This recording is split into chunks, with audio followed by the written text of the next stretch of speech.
Okay, folks, if we can have your attention, we'll get started. I have the next speaker's notes right here. I should slip mine in from last night and watch him sweat up here. Anyway, our next speaker is Craigtelesha. I was fortunate to meet Craig back in July of 2006. We hooked up with him and with Kelly Weaver, Renee Cruz, and we were touring parts of the Gettysburg battlefield at night by the light of the full moon. And it was pretty good, pretty good. Craig is the camera guy. He knows the video, audio. He's the guy to talk to, especially strange pictures, anything you have. Between he and Dale, you need to show your things, your strange photos to him. Make sure they're not you missing clothing. I made that mistake. Scared him pretty badly. But without further ado, our next speaker, Craigtelesha.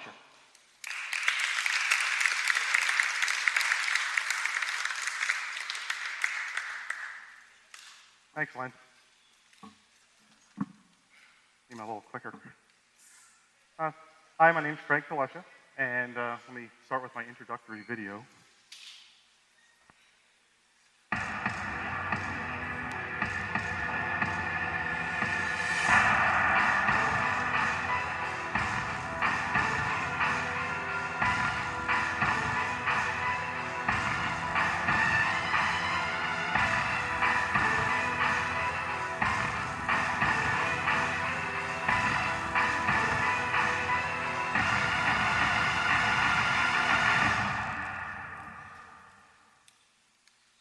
Thank you.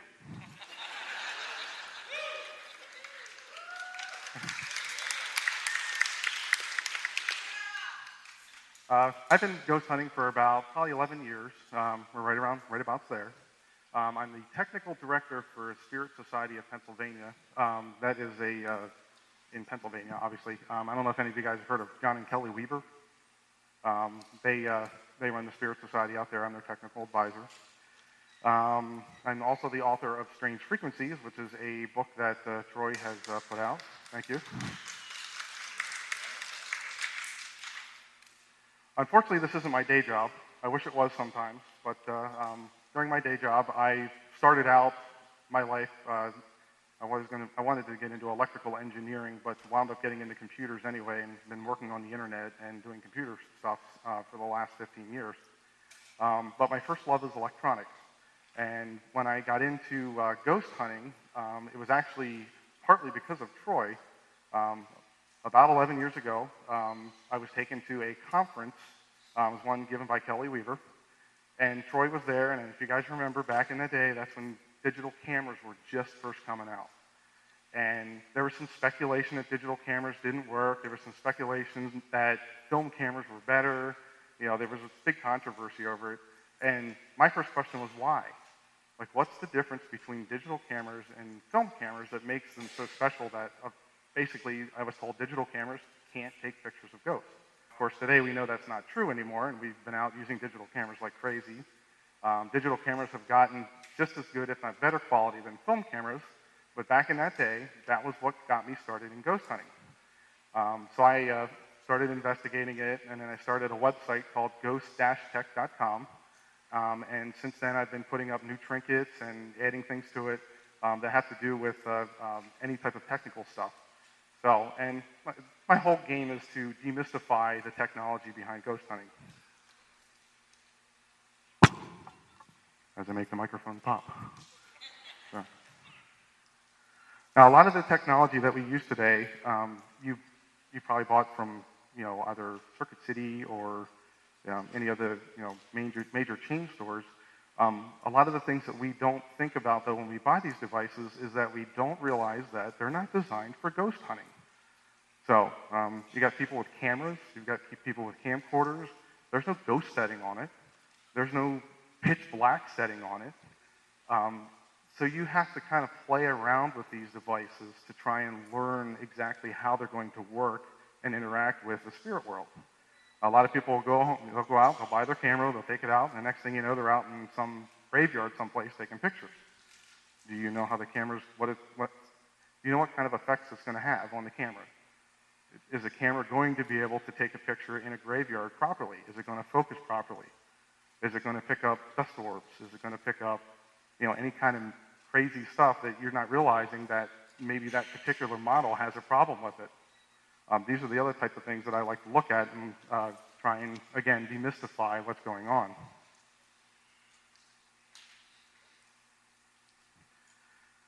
This is what my kitchen table could look like at any given time. This is actually Renee's cruise camcorder. She's actually here this weekend, and I wish I would have brought it along with me. I've had it for 6 months now. This right here is, I'm in the middle of doing a conversion for her. My wife just loves me sometimes. I do this stuff when she's not home.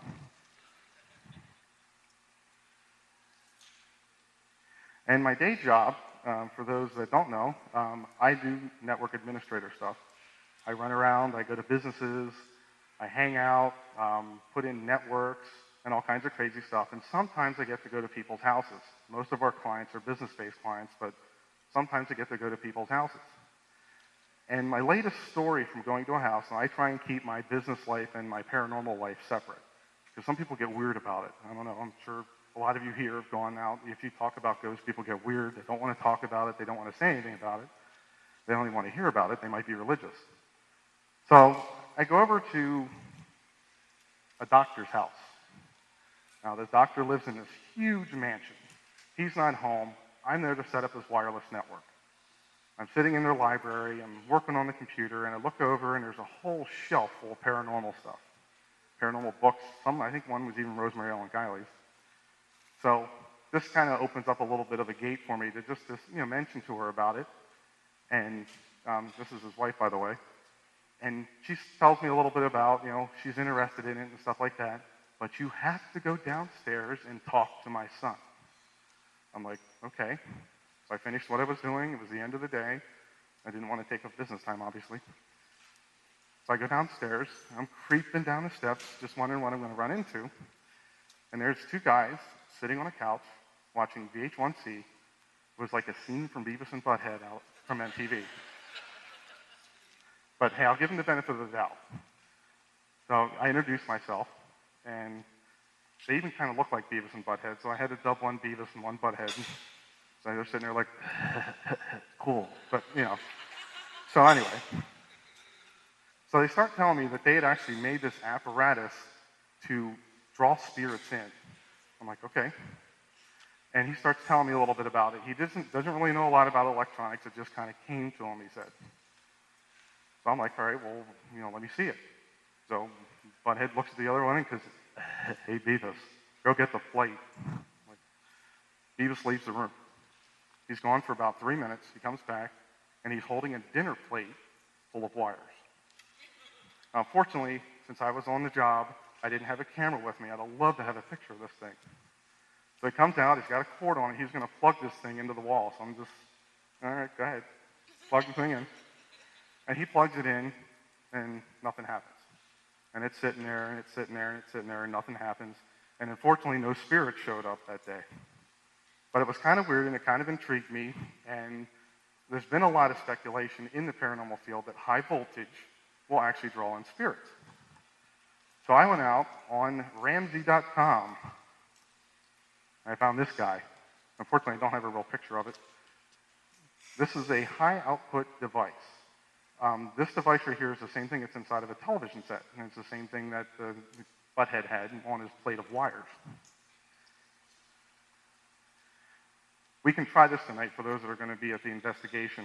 The one thing I do want to stress, though, is it puts out high output voltage, and it's coming right off the end of the little silver ball at the end of it, and if you touch it, it will probably kill you.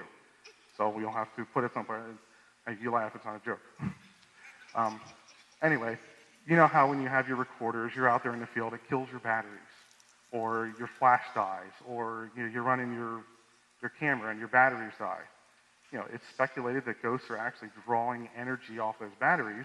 Well, here is a device that's putting out 20,000 kilovolts of power that may actually help draw in spirits. So we'll have to give it a try tonight.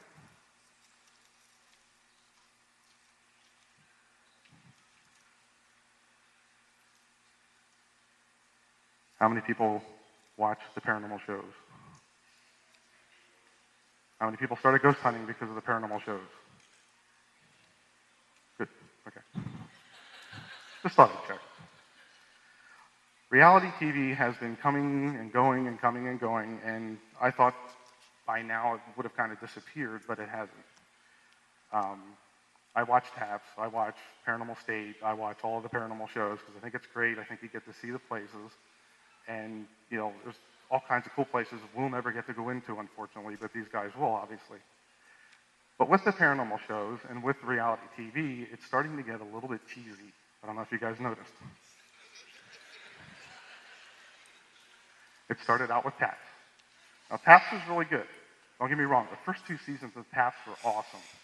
And if you wanted to learn about an investigation, obviously, they were the guys who were kind of doing it like we in the field do it. But we in the field, our night of watching something would be, hey, we're going to go in here, we're going to sit down, we're going to watch this TV monitor for 6 hours. 2 hours later. 4 hours later. Nothing's happened yet. 6 hours later. And stay tuned next week when Craig's still staring at the television monitor. The investigations we see on these shows obviously are not what we normally do. I mean, most of the investigations, I know Dale Kazmarek, I know that's what he's done. He gets his little Geist thing out here and he sets it up and they sit here all night and they watch the Geist monitor to see if there's any activity. So these guys are, kind of exploding things and making it, extreme and making it exciting, which is what they're supposed to do. It's entertainment. Well, I'm waiting. Now, of course, we have Most Haunted. Oh, yeah. Derek O'Core didn't go anywhere with this one, did he? Paranormal State. I'm from Pennsylvania. I don't know these guys, thank God. Ghost Adventurers. These guys are a riot. This is a new one that's going to be coming out on A&E. Believe it or not, this is actually a real show that A&E is picking up and should be on in the fall or spring of next year. This is how they're getting cheesy. So I've added my extra own to it. So after this show comes out, next year Sci-Fi is bringing out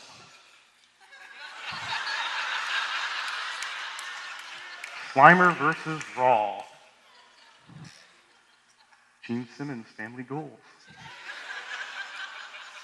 And my personal favorite, Queer Eye for the Dead Guy. Okay, I know I'm poking fun at some of the stuff, but it's entertainment. And reality TV, if you think about what's been happening, way back in the day in the 50s when television first came out, you believed everything you saw on television because it was there, it was on the screen, the camera does not lie.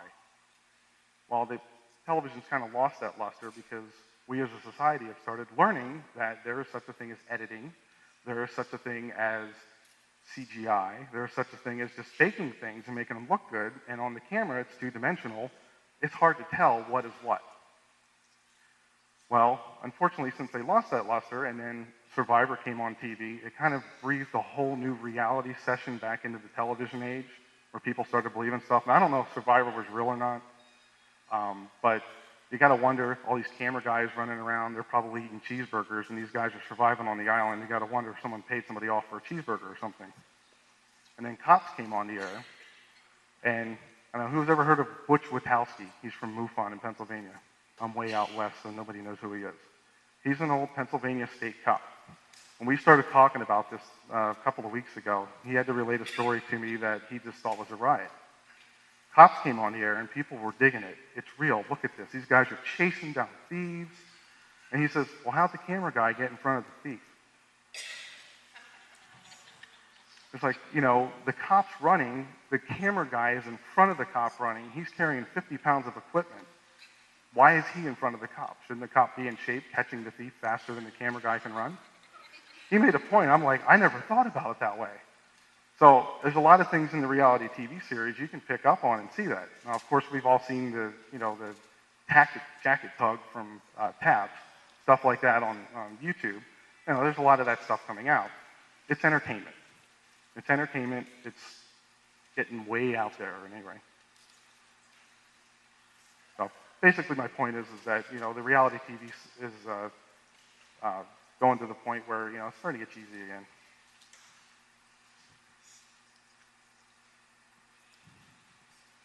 This is where reality TV will take you.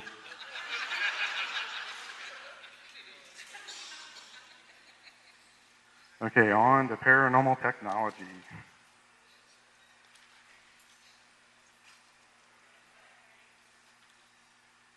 Alrighty. My clicking so good. Way back in the day, Thomas Edison apparently devised a device to talk to the dead. There's speculation that this device existed. No one's ever seen it. There's a couple people who say they saw it, but they're not 100% sure. But he was working on a device to talk to the dead. It was in the media, it was all over the place, and then it just disappeared off the face of the earth. No one ever heard about it again until now when, us paranormal people were looking at this.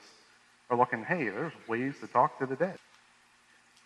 The technology that he used back then was stuff that we've got way more sophisticated things. We've got digital recorders, we've got digital camcorders, we've got two-way radios. He didn't have any of that stuff.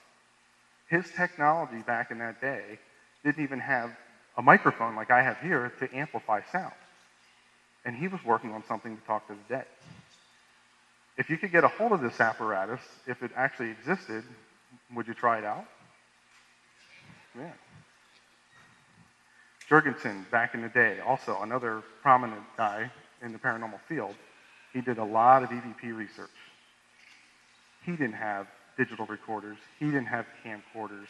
He didn't have any of the stuff that we have today either. He did a lot of research, and he had a lot of success without the things that we have today.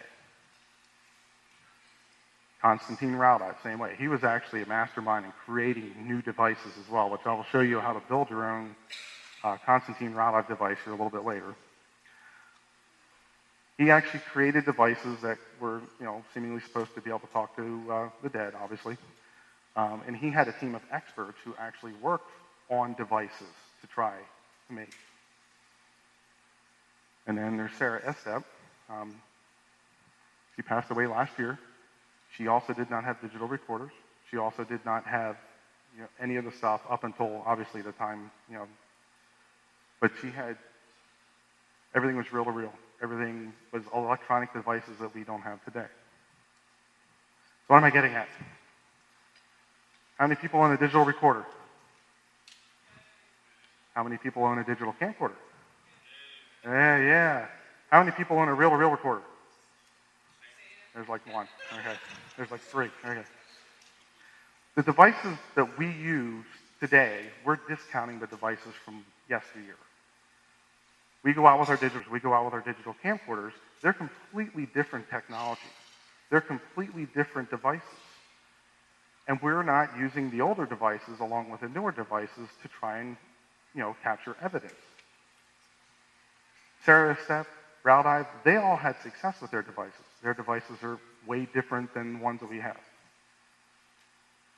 You can go out on eBay and you can get like this recorder here, or you can go into your grandma's attic or into your grandpa's basement and find devices that you can use to ghost hunt with without having to spend $1,000. And you can get just as good of results with these devices as if you went out and bought a new digital recorder. So what am I talking about? Anybody know what this is? This was made back in 1978, I think it was. This is actually a reel-to-reel VHS type recorder. It's a black and white camcorder. Way back in the day, and I think I was probably maybe 8 when I saw this on TV. I was watching PBS, and it was probably the first paranormal show I ever saw. They were showing guys doing research with these devices. Now, the difference between this device and what we use today is the electronics inside are completely different. It's not the same. These use what they call dissector tubes inside of them, instead of using the little CCDs that we have inside of our cameras today. Completely different concept, high power. There's a possibility this device could actually attract spirits to it being a high-powered device.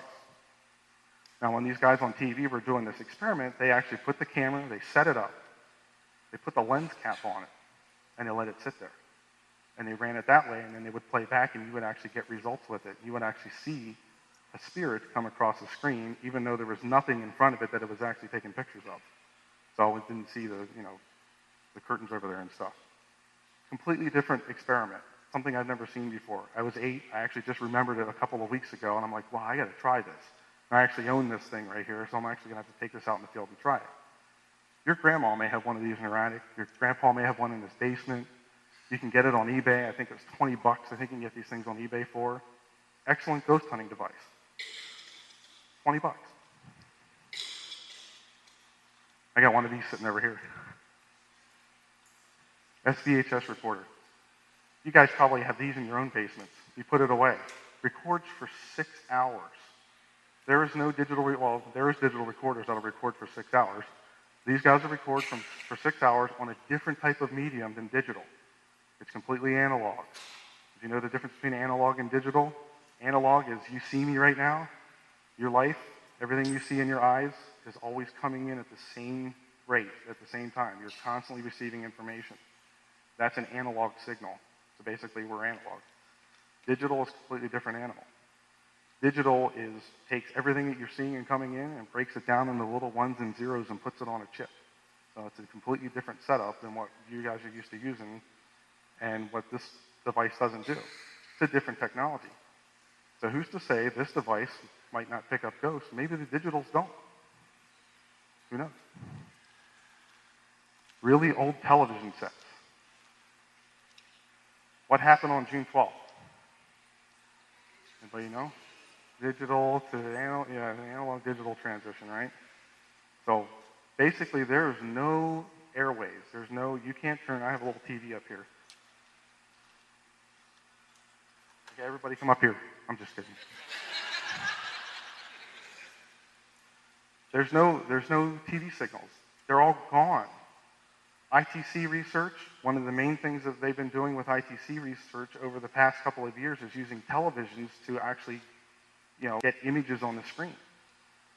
Well, me as a skeptic could look at them and say, it could be a TV signal. I can't say that anymore. If something comes across the television at this point, I can't say, it's a Roche TV signal. It's not, because this device cannot pick up digital signals. There's no way I'm going to get any type of signal from it other than, possibly some guy down the street running a pirate radio or TV transmitter, who knows. But we can now have a device for us to be able to do ITC research that we can pretty much guarantee that there's not going to be any signals out there that are interfering with our research. Of course, I've got the really old TV up there. You can get your hands on one of those. That's probably $500 on eBay. But your grandma may have one in her basement. And the older the TV is, the more power it uses. Again, high-powered device. Could possibly draw on spirits. Here's another funky old television set. This right here is an old shortwave radio receiver. How many have these in their basement? You may. Your grandma may have them in their basement. Again, another device, high-powered. This has different technology inside of it than what the radios we buy today. It's a high-powered device. It could possibly pick up spirit entities coming through, and it may actually be able to interact with them. It may help fuel them to be able to talk through it. It's hard to say. Reel-to-reel recorders. Sarah, Steph used these, Rowd, I've used these, Jurgensen used these. I know there's plenty of researchers out there that use these devices. The difference between the reel-to-reel and the digitals that we're using today is the reel-to-reel is, I don't know, you always hear it, your grandpa will probably tell you this, your dad might tell you this, you might even believe this, but they have a different sound, they have a warmer sound than what most audio devices do. People swear by them. And the difference between what this device can do and what a digital can do, and here's the big misconception. How many people believe digital is perfect? It's not. Digital can never actually be 100% perfect. Analog is actually perfect. It's just that these devices do not run fast enough to create a perfect digital sound, or a perfect, digital, I said digital, a perfect analog sound. What we perceive and what we see is actually perfect. And we as a society, remember back in the day when CD players came out, they were perfect quality sound, or at least that was the perception. And now we have little digital recorders that have come out, and the digital recorders don't sound anything like your CD player, do they? A lot of them sound like they're, little tinny boxes. They're designed around the human voice. They are designed to only pick up the human voice because they're designed for lectures and they're designed for, any type of thing where the human voice is concerned. These devices were designed for recording music. It's a much broader range of sound.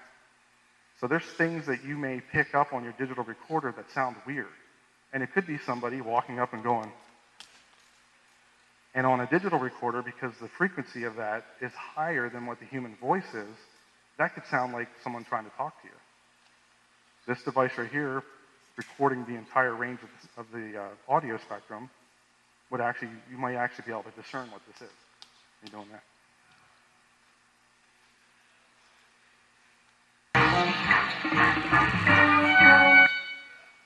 Okay, now I stopped it. Anyway, smaller device, also, just like the bigger device, is able to record the entire audio spectrum. It's going to actually be, it can be better than a digital recorder. The microphone that comes with these guys is actually what I was after when I bought it. There's a huge difference between what's inside your digital recorder and what's inside this guy. Completely different technology. This was made back in the 70s. Same type of microphone that a step may have used, same type of microphone that Rowdog may have used. And it actually if you tear it apart, it has tinfoil inside of it. How weird is that? It's actually using tinfoil to create sound.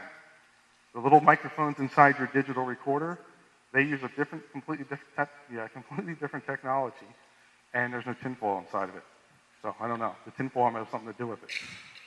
You can actually plug this mic into your digital recorder. You can buy these on eBay for probably about $5. Again, you're doing research. You can have two recorders going, same type of recorder. Plug this guy into one recorder, let the other recorder be its normal microphone, see if you get different results. You may find out this thing works awesomely. And there's these guys.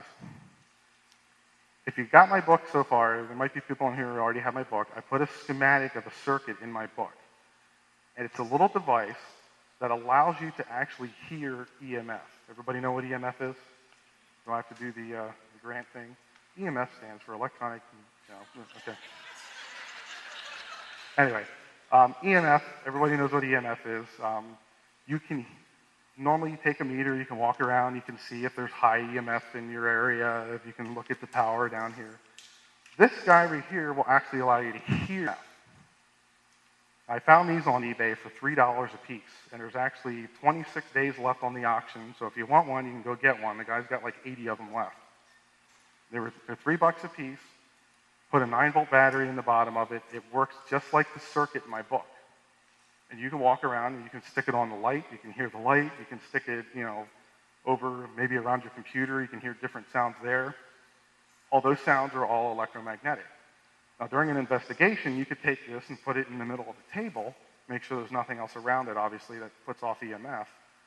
You may be actually be able to hear EVPs in real time. It's just a thought. I've tried it a couple of times. I've gotten very minimal results with it so far. I'm trying to think of the two places I went with it. I know one was Booby's Brewery down in obviously, Pennsylvania. And I didn't get any results there, but we haven't gotten a lot of results out of the last few times we've been there. I actually gave a couple of these to Troy for the raffle. So if you're into the raffle, you're into the EMF thing, you guys can win one of these things. Or you can go buy one on eBay for $3. Now, who's to say that ghosts aren't looking for us?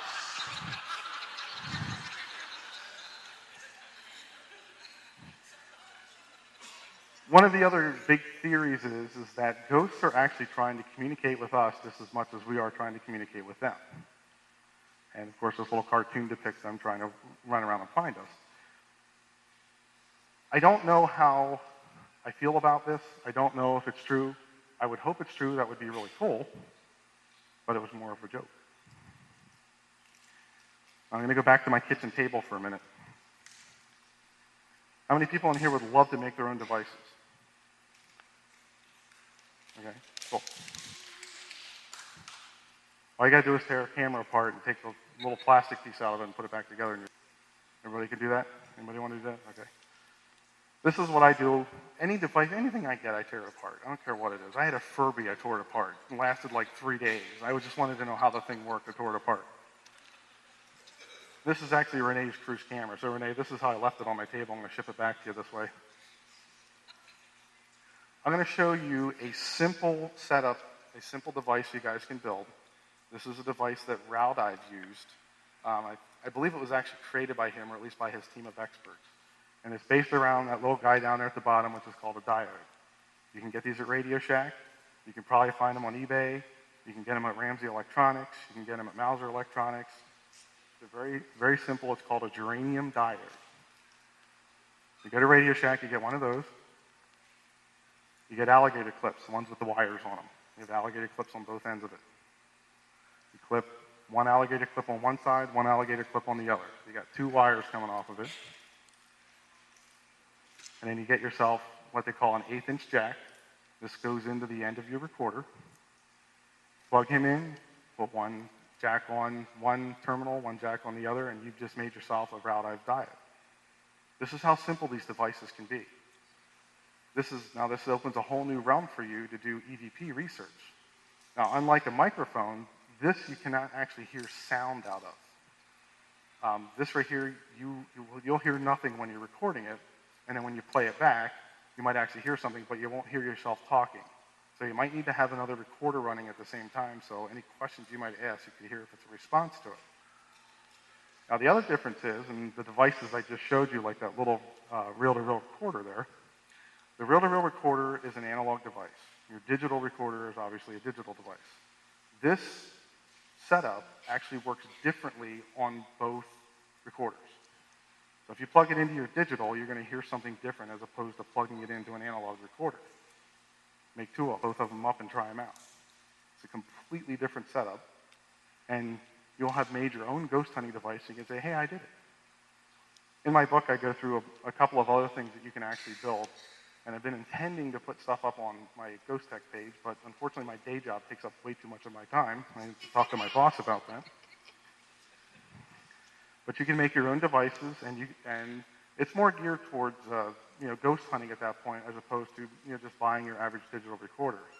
Now I know there's devices that are coming out nowadays. If you've heard of the Frank's box, if you want one of those, you can get a mini box.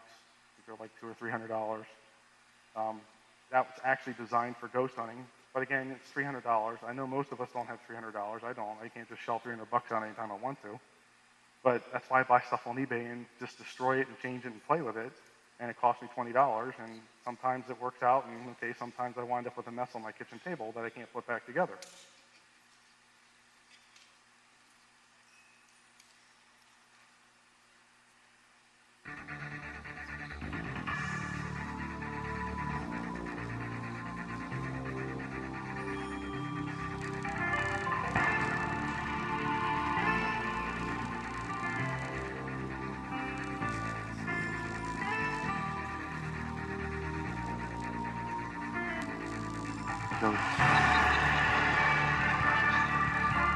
Unfortunately, she's not. She's fine. That was all editing. I just wanted to take a couple of minutes and tell you guys a little bit about something that Rick Fisher has been working on and I've been involved in. The National Museum of Mysteries, we've been trying to put it together. Our main plan with the National Museum of Mysteries is going to be to have kind of a place like Troy has here, where he can bring people and sit down, do conferences like this, talk about things like Ouija boards. Okay, not that again. Forward. There it goes. He wants to have displays like Ouija boards, histories of it. He's done so much stuff, so much research on Ouija boards, it's insane. I did not realize how many people actually lost their lives back in the day when these things were popular due to the Ouija board. The Ouija board telling which spouse to go kill the other one. And they would believe it, and they would carry it out, and that would actually be their argument in court. Well, the Ouija board told me to do it.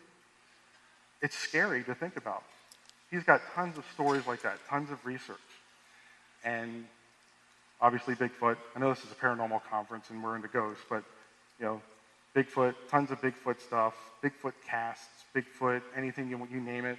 Some guy actually made a van. It's a Jeep, more or less. It's got cameras all over the darn thing, and he takes it out into the middle of the woods and he just runs it and he's trying to pick up Bigfoot and chases things down. It's crazy. Obviously UFOs.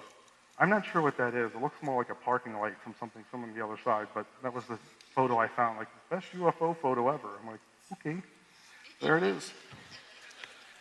But the National Museum of Mysteries is going to be a place where you can come and research, where we'll have EVP. People can submit EVP if they want to. People can sit down. There'll be books, library. We'll try and have just about every book you could possibly think of, going back as far as you can on paranormal research. People have been submitting things for it already. But you'll be able to go, sit down, do research, exhibits, change exhibits from month to month. One month you might have UFOs. 1 month you might have, Bigfoot. The 1 month it might be all about, a specific haunting, like a big one of the big hauntings. And that's our plan. It'll be a nonprofit organization. And hopefully, and I know this is on the eastern side of the United States, so probably talking about it here is not about as good as when we talked about it before, but hopefully we can get something like that on the West Coast as well, as a place for people to be able to go do research and actually have a place to preserve the things from the past, like the little recorders that we have here and any apparatus we can get a hold of that was used for paranormal investigations. Even things, even though we talked about the ghost groups and made fun of them earlier, taps and stuff from them, stuff signed from them, Grant and Jason's picture up there. Because even though we watch the shows and we look and, okay, they're cheesy or whatever, they've really put a lot into the paranormal. 6-7 years ago, there wasn't as much thought in the paranormal as there is now. So, we kind of got to give them credit, but it's also paranormal history. And also ghosts in the microwave. Rick Fisher likes to do a lot of crazy things with his recorders. And in my book, I actually have this displayed too. He started doing EVP research in his microwave. And he has actually gotten results. It's the weirdest thing in the world. I don't know if it has anything to do with the electrical outcome or, with the microwave itself. But he has actually gotten research, gotten EVPs in his microwave. Now, if you're going to try this, please unplug the microwave. You don't need a little molten mass sitting below, turn your microwave on by accident. Does anybody ever think there's any psychology to ghost hunting too? You ever wonder about that?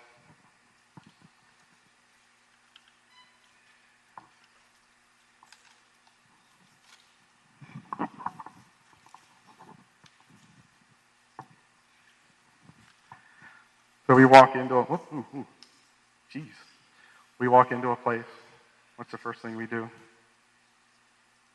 If I can find my power switch.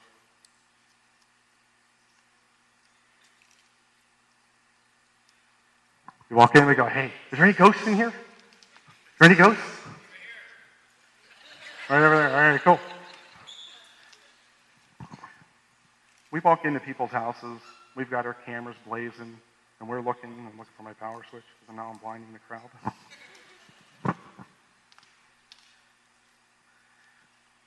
Things that we probably should think about when we're ghost hunting.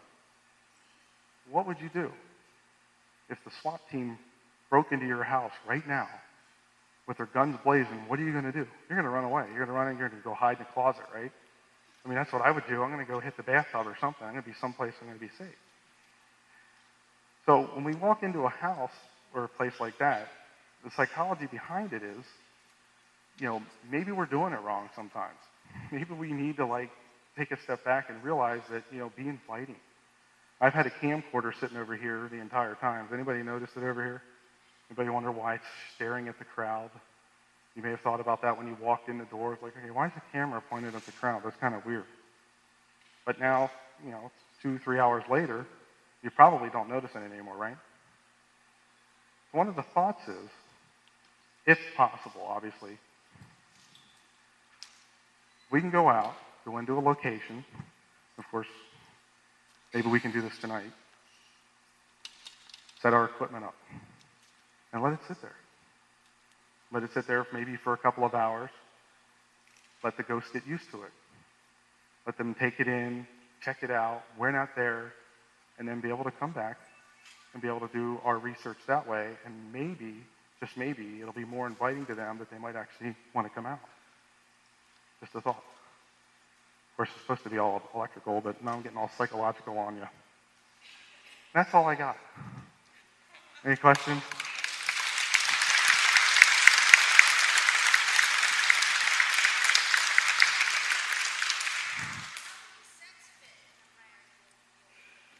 What, you mean like cassette recorders? Cassette recorders are actually like these guys. In fact, these are all built off the same technology.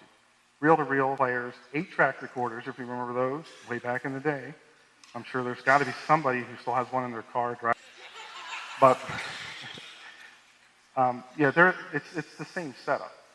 So whichever tape you use, you're fine. So if you want to use the old cassette recorders, by all means, that's actually a great way to do it. One of the reasons why I like this guy, too, the microphone is totally external. There is no internal mic to it. So another way to do EVP research is actually just to start him recording without the microphone on it, sit it down, and start asking questions. Same way. Now I don't have a mic. I'm not getting ambient outside noise. We don't know how EVPs get into these recorders yet. We speculate it comes to the microphone, but it might not. There's an amplifier in here that amplifies everything that comes to that microphone by 10, 15, 20,000 times. They could be coming in through the amplifier. They might not even need the mic. So, who else has questions? I can't see hands. Are there? Oh, there we go. Ooh. Okay, go ahead.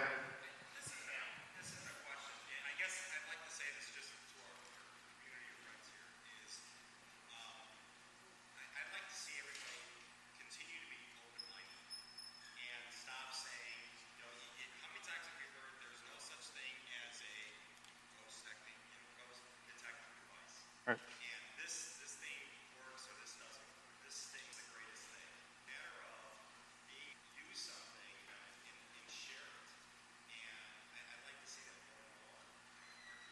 And to add to that, one of the other things that I've realized too, and with the research with Rick, we have the exact same recorders.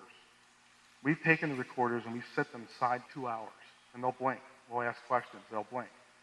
He's picking stuff up and I'm not. Why not? It's the exact same recorder. Why is his recorder picking stuff up? Is it his energy? Maybe it's because he owns the recorder and he's held the recorder. It could be his energy. Maybe it's because my recorder was made on May 2nd and his was made on April 2nd. Who knows? They're not 100% exactly the same. Even though they're exact same model, they're not 100% exactly the same. So as you're saying with video cameras, I could say, you won't get any better. This is it. You have to use this because this recorder works the best. You go out and you buy it and it doesn't work. Well, maybe mine's busted. Maybe mine's got a problem inside. You never know. But, I mean, by all means, yeah, you're right. I mean, we really continue with the research, and you can be open-minded. You don't have to, right? So you might have a great idea. Run with it. I mean, people are doing it all the time. I'm constantly making, sometimes it works and sometimes it doesn't. Maybe you just go back to the drawing board and start over again. Who else has questions? Oh, we'll go over there. Right there. The microwave thing? He takes his recorder, opens the door, puts it in, and closes it. Yeah, it's unplugged. It's just like you would do a normal EVP session, except for he puts it inside the microwave and he lets it there. He actually leaves his house, and he's gotten voices from inside of it. He lives in an apartment. I mean, okay, maybe, just maybe there could be side, but I mean, the microwave's a great place. Really get into the microwave. It's designed that way. It's designed that, really it's designed so the radio waves don't get out. If you open your microwave up, and you can fry things, which is why when you open the door, it shuts off. But in retrospect, in the reverse, radio waves, someone can't go, well, you're picking up an AM radio station. Probably. I'm not saying it can't get in there, but there's a better chance you're not going to get radio contamination or anything like that because the shielding inside the microwave. There you go. Hey, they got small ones now. I thought, it's over here. Who else has questions? I'm sorry? Water recordings, I've heard of it. I haven't heard any yet. I haven't heard them yet. I've heard of people doing it. I haven't heard any myself yet. I've actually tried something similar using one of the, it's a microphone, but it's actually made for low-grade vibration, like microphone basically. And I've tried with that already. And I've gotten weird from somebody walking because it's so sensitive. And that's something you kind of have to make sure that there's no possible way it can get vibration, which I think is almost impossible. But I've tried it. But I haven't gotten any water stuff yet. The guy out in the van there probably, I bet. The van. Who else has questions? Yes. Mm-hmm.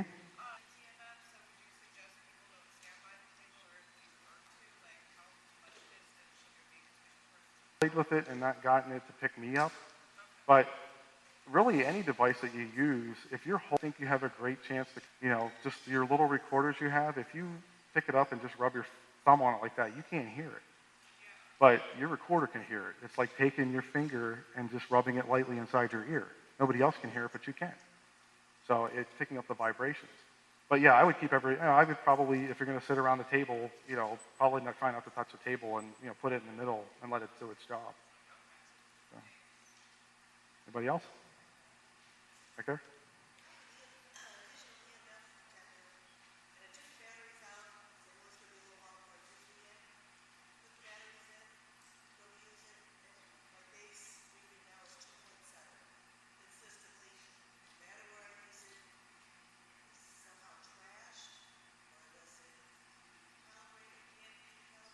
I would probably look for a reset button on it someplace.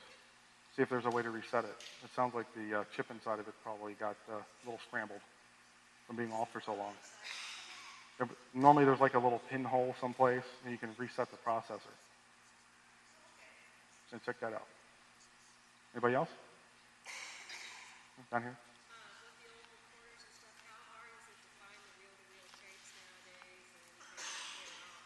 You can find them on eBay. Tons of them. Tons of them on eBay. In fact, that old reel-to-reel video player that I had shown earlier, that one right there actually uses, so you got to unstring the VHS tape from the VHS and then wind it around. And that's how I've been using it. So it's a pain in my butt, but it's... JVC camcorders, digital, that we used down at Pike Mansion with Troy and Ray. And was trying to get a picture of an apparition. And now the camera comes up and tells me that the lens cover's on all the time and won't record. Does that sound like something to be fixed or? It sounds like either the CCD went out on it, which is actually the little image thing inside of it, or one of the cables came off inside. One of the cables came off inside. The JVC I had in pieces on my table, the camcorder. I can go back to it. Hey, where'd my presentation go? The tech guy lost his presentation. It's Windows 7, which is actually way better than... Come on. You see all the... in fact, there's one lane right up there. That's a ribbon connectors. They're very easy to tear. So if you can actually tear one of those, you won't be able to buy it. So if I'm the CCD, it's going to tell you the one, and it's not. Trashed. I mean, you could try to do anything for it. Yeah, you could sell it on eBay too. Hey, you laugh. Camcorder on eBay. That too. Ghost in it. You say, hey, any other questions? I only got another couple minutes yet. I can't see hands. What? Oh, I guess I should explain that, huh? The Sony Night Shot. Inside of that camera, there's a little plastic piece that they're actually moving out of the way when you turn it into night shot mode. And that little plastic piece is an IR filter. Well, you can make, even this guy from back in the 80s, you can make this infrared capable just by taking that piece of plastic out of the way. Now, the reason it's there is because the color information gets all distorted. I actually have one that I brought with me that, like, if I put it on him, even though his shirt's blue, it might come out white. His shirt could actually come out white, even though it's dark. It sees through things. If you color your hair, I can tell that you're gray. So don't look at it. But essentially what I'm doing there, Renee asked me to take the camcorder and make it infrared capable. So you have to dismantle the entire thing. Take the little image sensor that picks up everything in front of the camera, out a piece of plastic out and put the whole thing back together. That's what I'm saying. It's actually very easy to do. It's just a pain in the butt because it's a puzzle and you got to put it back together when you're done with it. Most will go into a little bit of the ultraviolet. So our sight range is down to like 400 nanometers. Some will they'll go into like 370. So they're not as capable. Some of the newer ones, I know there's some Fuji cameras out there that go further. If you saw the camera on Ghost Hunters, that one, they call it the, what the heck do they call that thing? The full spectrum. That's all it is. They just took the image sensor out. So there's nothing special about it. What's your input on those full spectrums? I'm sorry? What's your input on the full spectrums? How do you feel about that? Well, we've actually been doing that for a long time. In fact, there's probably been people in here who have been doing it a long time because that's what the Sony cameras are doing. The Sony cameras are full spectrum. The problem is they don't work during the day. I don't know if you guys know this, but the first Sony night shot camcorder that was ever made could actually see through bathing suits. So these guys would, you get these voyeur guys, they go out on the beach and they would actually take pictures of girls in swimming suits. They go home, they get to see them naked. And it's not totally, I didn't believe this. I had created I think it was a little 1.4 megapixel Olympus camera. And I was doing these conversions, and this is probably 8 or 9 years ago. I thought, I'm going to try and sell one of these on eBay and see how, see if it'll sell. Well, I kept getting all these questions. Does this do what the first Sony Night Shot does? I'm like, I don't know. What the hell are you talking about? So this guy sent me a link to a site. I went to this website. I'm like, oh my God. So I snuck into my wife's panty drawer, and I took one of her panties out. I put a business card out underneath it, took it out around a rock, and took a picture of it. And damn if I couldn't read that business card. I was like, holy crap. And they were black panties. I couldn't see the business card looking through it my way. I was like, oh my God. I didn't sell it. So I was like, I don't want to be part of that. But anyway, so that's the reason why they do that. All right, well, my time is up. Thank you guys. It's been a great audience.